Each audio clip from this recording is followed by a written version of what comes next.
Class 10 life science chapter 6। তোমরা সবাই মন দিয়ে শোনো আর লেখো, আর সবাই লাইক আর সাবস্ক্রাইবটা দিয়ে দাও। আমি কিছু ইম্পর্টেন্ট কোশ্চেন আনসার বলছি, তোমরা সবাই মন দিয়ে শোনো আর লেখো। উৎসেচকগুলি কোনটি দ্বারা গঠিত? প্রোটিন। কোনটি দাঁত এবং অস্থি গঠনে প্রয়োজন? ক্যালসিয়াম। শুধুমাত্র দুধেই পাওয়া যায় এমন শর্করা হলো কি? গ্যালেক্টোজ। কোনটি পাচক উৎসেচক আন্তরিক রসে পাওয়া যায়? টিপাসিন। মানুষের খাদ্যনালীর কোন অংশে খাদ্য শোষণ হয়? ক্ষুদ্রান্ত। কোন জীব মানুষের শরীরে কলেরা রোগ সৃষ্টিকারী? ব্যাকটেরিয়া। ব্যাকটেরিয়া কলেরা রোগ সৃষ্টি করে। অবাধ শোষণ সম্পন্ন হয় কিসে? কোষে। পাচক উৎসেচক বিহীন একটি পাচক রসের নাম কি? পাচক উৎসেচক বিহীন একটি পাচক রসের নাম পিত্তরস।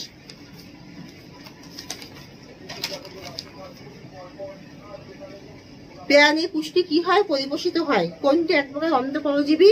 Plasmodium virus. কার্বোহাইড্রেট এক প্রকার কি? শক্তি উৎপাদনকারী। কোনটি বিপাক কার্য নিয়ন্ত্রিত করা পুষ্টিদ্রব্য? ভিটামিন। কোন শর্করা প্রাণীদেহে পাওয়া যায়, উদ্ভিদে পাওয়া যায় না? ল্যাকটোজ। কোন প্রকার যৌগ আমাদের শরীরে অ্যান্টিবডি গঠন করে? প্রোটিন। উদ্ভিদের জাইলেম করার কাজ হলো কি? জল পরিবহন করা। স্বপোষিত পুষ্টির জন্য প্রয়োজন কি? সূর্যালোক, ক্লোরোফিল, জল, কার্বন ডাই অক্সাইড। আমাদের লালায় থাকা উৎসেচকগুলিকে কি বলা হয়? অ্যামাইলেজ। কার্বন ডাই অক্সাইড জল শক্তি উৎপাদনে পাইরুভেটে ভাঙন ঘটে কিসে? ক্লোরোপ্লাস্টে। মানবদেহে বৃক্ষ থাকে কোথায়? রেচনের জন্য। এখানে শেষ করছি, সবাই লাইক আর সাবস্ক্রাইবটা দিয়ে দাও।